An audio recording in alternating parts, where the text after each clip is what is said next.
Capitalismo, ahorro y trabajo duro. No hay otra cosa. El Estado normalmente tiene una tendencia a crecer. Dado que no cuenta con indicadores de mercado, no crece o no decrece de acuerdo con el producto que ofrece en el mercado, una empresa o comercial, una tienda, un grandes almacenes, pues crece o decrece, tiene más beneficios, según el producto que ofrezca, satisfaga más o menos a los consumidores. En el Estado no hay tal dinámica, no hay tal mecanismo. Entonces, el proceso de crecimiento se debe básicamente a cuestiones políticas. O sea, aquellos actores más fuertes intentan, en el gobierno, intentan expandir su ámbito de actuación a la sociedad civil. Y de hecho hay una tendencia expansiva a la administración civil. Entonces se dan problemas de intervencionismo. El Estado cada vez más interviene en más ámbitos sociales. Interviene a través de políticas en el mercado laboral, interviene a través de políticas en el medio ambiente, interviene a través de políticas en el patrimonio histórico, y va poco a poco incrementando su poder de actuación en todos los ámbitos de la vida social. Va incrementando poco a poco su poder de intervención en los ámbitos de la vida social. Y ahí lo vemos. Por ejemplo, al Estado le gusta mucho controlar los precios de las cosas. Le gusta mucho pues, fijar un precio, quitarlo, etcétera. El precio del pan, el precio de los alimentos, etcétera. Le gusta legislar sobre el medio ambiente. Todo eso implica un incremento enorme de su poder. Incrementa su capacidad de actuación en esos ámbitos y expropia ámbito por ámbito la propiedad privada. Ahora ustedes, su propiedad privada ya no es suya porque tienen que, antes de cambiarla, tienen que hacer un estudio medioambiental de tal forma que su casa pues, no se altere. O si tienen ustedes algún tipo de patrimonio artístico, como me contaba antes el profesor Garín, si tienen algún tipo de patrimonio artístico en su casa o heredaron algo así, pues su patrimonio artístico no es suyo, es del gobierno. Si se lo inventarian, se lo pueden quitar por principios de interés nacional. Y todo eso va creando un incentivo a crecer. Dos son las razones que explican, dos son las dinámicas que explican este mecanismo de crecimiento, este imperialismo burocrático. Uno, por ejemplo, lo explica un señor que se llama Parkinson, cuando habla de las burocracias. Y nos dice, el interés burocrático es crecer. Si yo soy un policía, soy un funcionario, ¿cuál es la forma más fácil de ascender? O que yo tenga más poder, que tenga más subordinados, que se incrementen mis ingresos.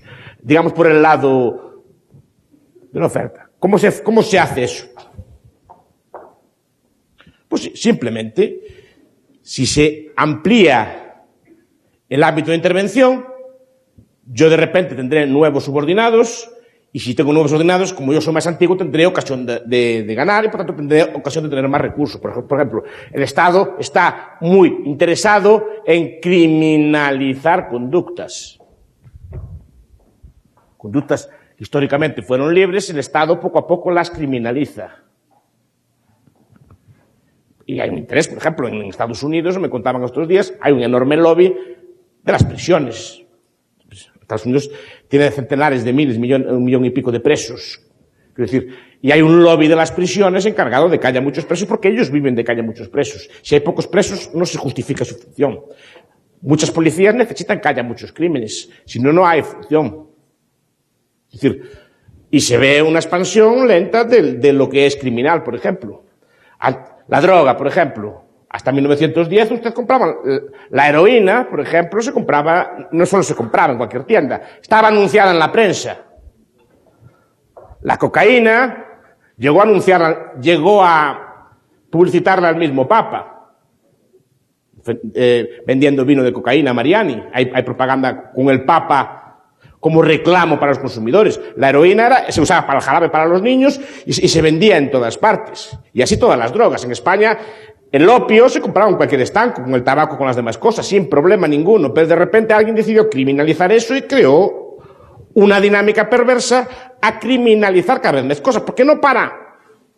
¿Se fijan? No para la criminalización o la prohibición en esas drogas de 1910, sino que cualquier medicamento nuevo que decida aquellos que gobiernan que debe ser prohibido, entra a pasar en una lista. Y lo deciden ellos. Pasa con la prostitución, pasa con un montón de conductas humanas que poco a poco se van criminalizando. ¿Y cuál es el negocio para ellos? El primer negocio que hay es este que dije. Se crea una industria alrededor de eso y centenares de miles de personas que viven de la criminalización o de la expansión del Estado en esos ámbitos. Porque ustedes, por ejemplo, también en el mundo del dinero, en el mundo del trabajo, crean un montón de inspectores, crean un montón de contadores, crean un montón de personas que se dediquen a controlar este tipo de cosas. En la recaudación fiscal, crea toda una administración que está interesada en cuantos más impuestos y normas haya para poder ellos controlarla. Esa es una dinámica perversa del Estado. Es una dinámica de expansión del Estado. Y se expande, uno, por las buenas. Es decir, tenemos interés en cuantas más cosas el Estado intervenga, más posibilidades tenemos de ascender, más poder voy a tener yo como político y más podré ascender yo como policía, como burócrata, etc. Cuanto más policías haya, más fácil tengo yo ascender a jefe de policía, más fácil tengo yo que me suban el salario. Esto es la primera, una política de expansión burocrática. Pero dos, ya emparentamos con otro tema. No todo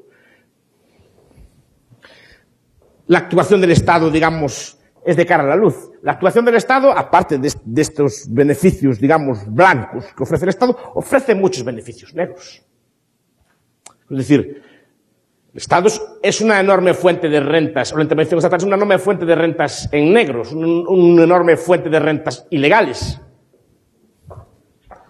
Por ejemplo, en muchos países del mundo, más del 50% de los policías está involucrado en el narcotráfico.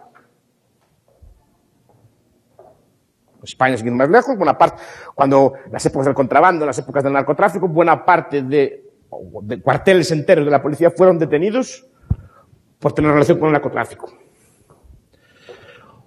Buena parte de los policías, en muchos países del mundo, estaban involucrados en negocios de prostitución.